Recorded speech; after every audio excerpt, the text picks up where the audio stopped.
doing the Congress checks the president and Congress checks the courts. This is about checks and balances. So the president, Congress can override the president's veto with basically two-thirds vote in House and in the Senate.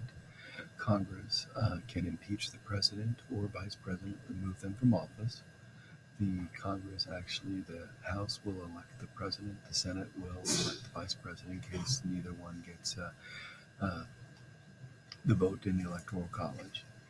If the president starts a war, the Congress can basically not fund the war. If the president has a project or a program that they want to fund and it's money, the Congress can actually take away the money from that program. Congress can investigate the executive branch and have committees and ask questions, and that could lead to impeachment.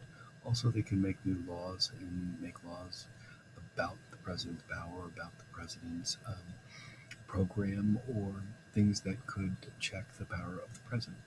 Now, with the Supreme Court or courts, the Congress can impeach the Supreme Court justices or any lower court justices. The Congress can change the size of the Supreme Court, change it from 9 to 12 to 20 to 25, or actually lower it to 3 or 4, depending on their needs. They can actually add and delete courts, lower courts. There's bankruptcy courts, there's tax courts, there's district courts. So they can change the number, the size, they can change the districts. All that is Congress's power.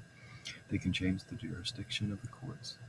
They can submit amendment to change the Constitution, like when the Supreme Court did flag burning was a right of free speech. Congress submitted an amendment to the states to actually make that illegal and part of the Constitution. So they did the amendment part, where they submitted the amendment with two-thirds votes, but the states have not approved that, but that's starting. They can change or correct a law that was unconstitutional, like with the Civil Rights Act.